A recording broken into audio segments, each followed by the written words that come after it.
ये कहानियां केवल मनोरंजन के लिए बनाई गई है। इनका किसी भी धर्म, जाति या व्यक्ति से कोई संबंध नहीं है। कृपया इन्हें एक काल्पनिक कहानी के रूप में देखें। मैं देवकांत, पेशे से एक जर्नलिस्ट, जो आज इस खंडहर हो चुकी गलियों का सच ढूंढने निकला था। ये वो रंगीन सड़कें हैं जहां कभी मौज मस्ती के नाम पर जिस्म का सौदा हुआ करता था।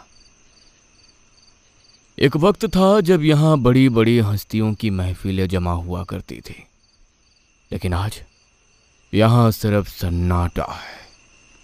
कहते हैं कुछ साल पहले यहां एक मीला नाम की खूबसूरत औरत का कोठा हुआ करता था। उसके हुस्न के दीवाने उससे मिलने के लिए दूर दूर के शहरों से इस जगह पर आते थे। लोगों का कहना था कि उसकी मुस्कान से पूरा कोठा मचल उठता था।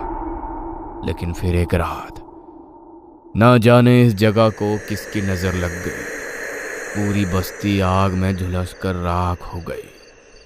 कोई नहीं जानता कि उस रात मीला और यहां रहने वाले लोग कहां गुम हो गए।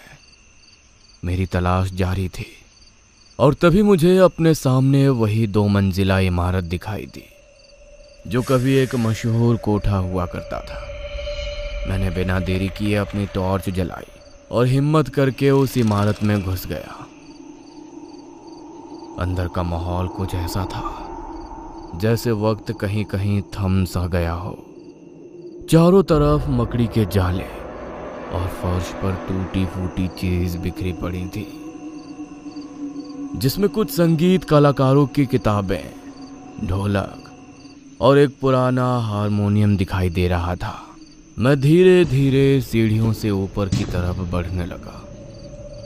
सीढ़ियों पर चलते वक्त लकड़ी की चर चर की आवाज मेरे दिल और दिमाग में एक अजीब सा खौफ पैदा कर रही थी। हैरानी की बात तो अब हुई जब ऐसी वीरान जगह पर अचानक हवा में अजीब सी इत्र की खुशबू महकने लगी। मैं उस खुशबू का पीछा करते करते एक आलीशान कमरे में पहुंच गया। वहां मेरी नजर एक औरत की तस्वीर पर पड़ी, जिसकी आंखें बिल्कुल जिंदा इंसान की तरह लग रही थी। कुछ पल तक मैं बस उसी तस्वीर को देखता रहा और अगले ही पल वो औरत तस्वीर से गायब हो गई। ये कैसे हो सकता है? वो औरत अचानक कहां चली गई? उस खाली तस्वीर को देखकर थोड़ी देर के लिए मेरी सांसें ऊपर नीचे हो गई थी, लेकिन जब मैंने आंखें मलकर दोबारा देखा तो वो औरत उसी तस्वीर में मौजूद थी। थोड़ी देर के लिए मुझे लगा शायद ठीक से नींद पूरी नहीं होने की वजह से मुझे भ्रम हुआ होगा, क्योंकि मुझे घर से निकले हुए कई दिन बीत चुके थे। मन में ख्याल तो आया कि वापस लौट जाऊं, लेकिन जैसे ही मैं वापस जाने के लिए मुड़ा, ठीक उसी वक्त मेरे पीछे से घुंघरुओं की आवाज सुनाई देने लगी। मैंने घबराती हुई आवाज में पूछा, कौन है? कौन है यहाँ? घुंघरुओं की आवाज धीरे धीरे मेरे करीब आने लगी थी। मुझे महसूस हो रहा था जैसे कोई है जो लगातार मेरा पीछा कर रहा था। मैंने अपने कदम तेज किए और उस कोढ़े से बाहर निकलने का रास्ता खोजने लगा, लेकिन बाहर जाने का कोई रास्ता कहीं नजर नहीं आ रहा था। सारे दरवाजे बाहर से लॉक थे। घुंघरुओं की आवाज अब बिल्कुल मेरे पास आ चुकी थी। मैंने मुड़कर देखा तो आसपास कोई नजर नहीं आ रहा था, और तभी मुझे एक औरत की मुस्कुराहट भरी आवाज सुनाई दी। कहाँ जा रहे हो देवकांत? यहाँ आओ मेरे पास। भूत! जाने दो मुझे, जाने दो! उसकी खौफनाक आवाज इस अंधेरे में मेरी धड़कनों को चीरते हुए गुजर रही थी। देवकांत, तुम तो मेरी ही खोज में यहाँ आए थे ना, तो फिर मुझसे मिले बिना ही चले जाओगे? हाँ, मैं वापस चला जाऊंगा, मुझे छोड़ दो। देवकांत, यहाँ आओ मेरे पास। इस बार आवाज बिल्कुल मेरे करीब से आई। मैंने पलटकर देखा तो वही तस्वीर वाली औरत मेरे बिल्कुल बाजू में खड़ी थी। मैं भागना चाहता था, लेकिन उसके चेहरे पर मासूमियत देखकर मैं एक पल में शांत हो गया और मेरी आंखें सिर्फ उसी को ताकती रह गई। उसके बाद वो मुझसे प्यार भरे लहजों में कहने लगी, घबराओ मत देवकांत, शांत हो जाओ, डरो मत, मेरे करीब आओ। उसकी सांसों की गर्मी मेरे चेहरे को छूकर गुजर रही थी। उसने एक बार फिर प्यार भरे शब्दों में मुझसे कहा, तुम्हें ये हसीन पल हमेशा याद आएंगे देवकांत। इसके बाद उसने अपने हाथ से मेरे गालों को छुआ और मुझे कस के गले लगा लिया। उसके जिस्म से आने वाली खुशबू से मुझे एक अजीब सा सुकून देने वाला एहसास होने लगा। मेरा दिल और दिमाग सब कुछ उसके बस में हो चुका था, लेकिन तभी एक तेज दर्द ने मुझे होश में ला दिया। उसने मेरे मुंह के ऊपर का चमड़ा पूरी तरह चबा लिया था। मैं तुरंत वहां से भाग निकला और भागते भागते एक दूसरे कमरे में जा पहुंचा, लेकिन अगले ही पल मेरा पैर किसी चीज से टकरा गया और मैं जोर से मुंह के बल जा गिरा। मैंने नजर उठाकर देखा तो वही औरत सामने खड़ी हुई मुझ पे हंस रही थी।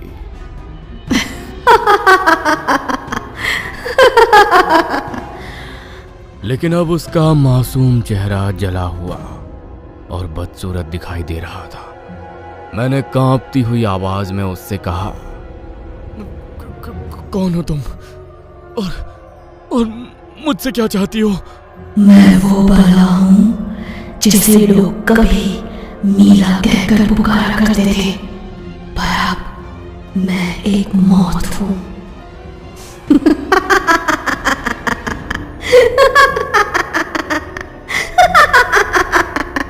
मेरी आंखों के सामने अंधेरा छा चुका था और जब होश आया तो मैं एक झोपड़ी में था। एक बूढ़ी औरत मेरे जख्म पर लेप लगा रही थी। मैं हैरान था कि उस औरत से जिंदा कैसे बच गया। नहीं, मुझे मत मारो, मुझे छोड़ दो। शांत हो जाओ बेटा, अब तुम सुरक्षित हो। आप कौन हो और मैं यहाँ कैसे आया? मेरा नाम कमलाबाई है। मैं इन गलियों में ही रहती हूँ। खैर, अगर मैं सही वक्त पे वहां ना पहुंची होती तो मीला तुम्हें मार देती। पर मीला मुझे क्यों मारना चाहती थी? वो अपना इंतकाम पूरा कर रही है बेटा। जो भी आदमी इन बदनाम गलियों में कदम रखता है वो उसे मौत के घाट उतार देती है। पर क्यों? क्या इसके पीछे कोई खास वजह है? हाँ, ये बात उस वक्त की है जब इस बस्ती में रात भर नाच गाना और संगीत गाया जाता था। लोग यहाँ आते थे और रंगीनियों का मजा लेते थे। लेकिन जहाँ महफिल होती है वहाँ जुल्म भी होता है। क्या आप मुझे बता सकती हैं कि उस वक्त मीला के साथ क्या हुआ था? उस वक्त यहाँ कई बदमाशों का राज हुआ करता था। उन्हीं में से एक सूरज था। पेशे से वो एक दलाल था जो कई जिंदगियों को बेचता और खरीदता था। उन्हीं मासूम लड़कियों में से एक मीला थी। मीला बेहद खूबसूरत और चंचल किस्म की लड़की थी। वो मजबूरी में यहाँ काम किया करती थी, लेकिन सूरज उसकी मजबूरी का फायदा उठाता था और खिलौनों की तरह उसका इस्तेमाल करता था। तो क्या मीला ने कभी यहाँ से भागने की कोशिश नहीं की? उसकी मजबूरी थी बेटा। मीला ने अपनी बीमार माँ को बचाने के लिए अपनी जिंदगी सूरज को बेच दी थी। वो पैदाइशी वैश्या नहीं थी। उसे तो जिस्म के सौदागरों ने मजबूरन वैश्या बना दिया था। एक रात शराब के नशे में सूरज अपने कुछ साथियों के साथ कोठे पर आया। उसने मीला की तरफ देखा और वो ही अपनी अकड़ में कहा, मीला, आज मेरे मेहमान आए हुए हैं। इनमें से हर कोई तेरे जिस्म की मुंह मांगी कीमत देने को तैयार है। बोल, पहले किसके साथ जाना पसंद करेगी तू? तुम्हारे मेहमानों को खुश करने का काम मेरा नहीं है। मैं अब और जुल्म नहीं सह सकती। मैं यहाँ से जा रही हूँ। लगता है तू अपने पुराने दिन भूल गई। याद कर वो दिन जब तेरी माँ मर रही थी। उस वक्त मैं तुझे इस कोठे में लाया था और अब तू मुझे धौंस दिखा रही है।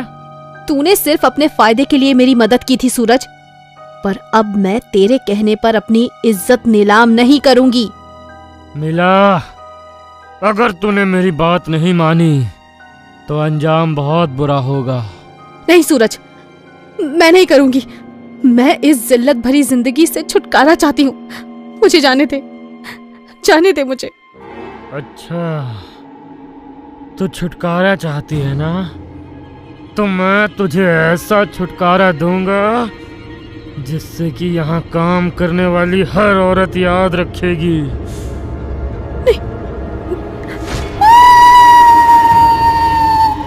मीला मदद के लिए चीखती चिल्लाती रही, मगर कोई भी उसकी मदद के लिए बाहर नहीं आया। उस रात आग में जलते हुए मीला ने कसम खाई कि वो इस बस्ती को उजाड़ कर रहेगी।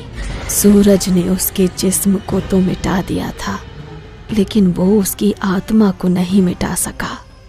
मीला के बाद सूरज का क्या हुआ? क्या वो अभी भी जिंदा है? नहीं, मीला की मौत के बाद एक रात वो किसी ऐसी लड़की की तलाश में था जो उसके साथ रात गुजार सके। तभी उसकी नजर एक पुराने कोठे की खिड़की पर पड़ी। सूरज बिना सोचे समझे अंदर चला गया। उस दिन उस कोठे में कोई मौजूद नहीं था सिवाय एक लड़की के, जो कि घूंघट ओढ़े बैठी थी। सूरज उसे देखते ही दीवानों की तरह उसके करीब पहुंच गया, लेकिन वो नहीं जानता था कि यहाँ पहले से ही मौत उसका इंतजार कर रही थी। वाह ये हुई ना बात। मैं तो तुझे ही ढूंढ रहा था मेरी छम्मक छैलो। अब देर मत कर। मदहोशी की हालत में डूबे हुए सूरज ने उस लड़की के चेहरे से उसका घूंघट जैसे ही हटाया, उसकी सांसें हलक में ही अटक गई। मिला, तू तो मर चुकी थी। ध्यान से देख सूरज, मैं वही मीला हूँ जिसे तूने जिंदा जला दिया था। नहीं, नहीं।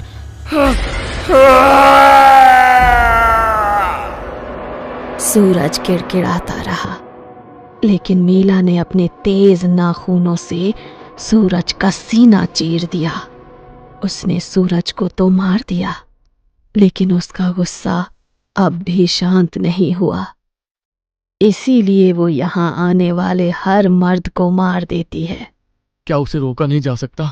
उसे रोकने का सिर्फ एक ही रास्ता है बेटा। उसकी अस्थियों का देह संस्कार करना होगा, जिससे उसकी आत्मा को मुक्ति मिल जाए। माँ जी, मैं मीला का देह संस्कार करूंगा और उसे मुक्ति दिलाऊंगा, लेकिन मुझे उसकी अस्थियां कहाँ मिलेगी? मीला की लाश उसी के कोठे के नीचे दफन है। लेकिन बेटा, तुम ये काम अकेले मत करना। इस विधि को पूरा करने के लिए किसी साधु या तांत्रिक की मदद लेना, वरना उसकी आत्मा और भी प्रचंड हो जाएगी।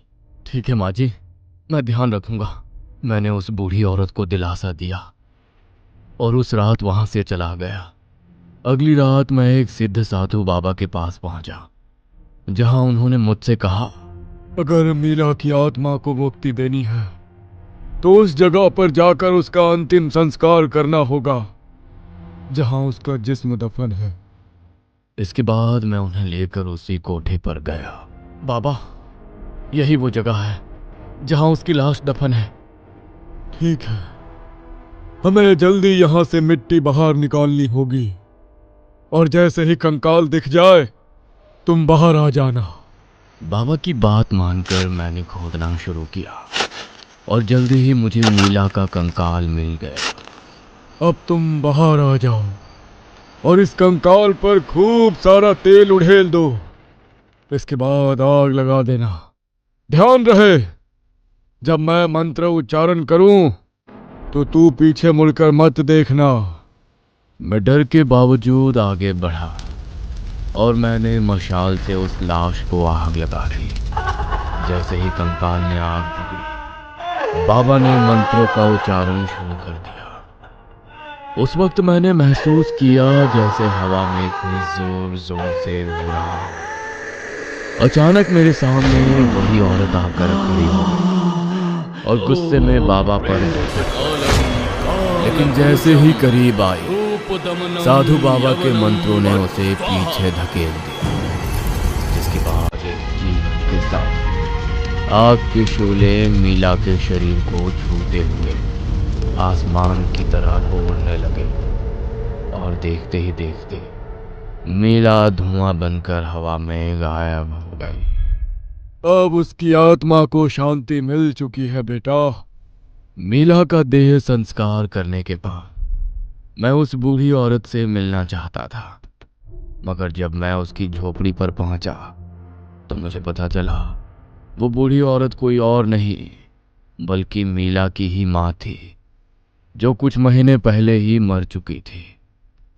उस पल मुझे समझ आया कि जिस औरत ने उस रात मेरी जान बचाई थी वो खुद एक आत्मा थी। दोस्तों, मीला की कहानी वाकई चौंकाने वाली थी। आपको ये कहानी कैसी लगी? नीचे कमेंट करके ज़रूर बताएं। और हाँ, अगर आपने भी कभी कोई ऐसी जगह महसूस की हो तो हमें लिखकर भेजें, शायद अगली कहानी आपकी हो। हेलो दोस्तों, हमारे चैनल की लेटेस्ट वीडियोस और सभी अपडेट्स के लिए हमें फेसबुक और इंस्टाग्राम पर जरूर फॉलो करें।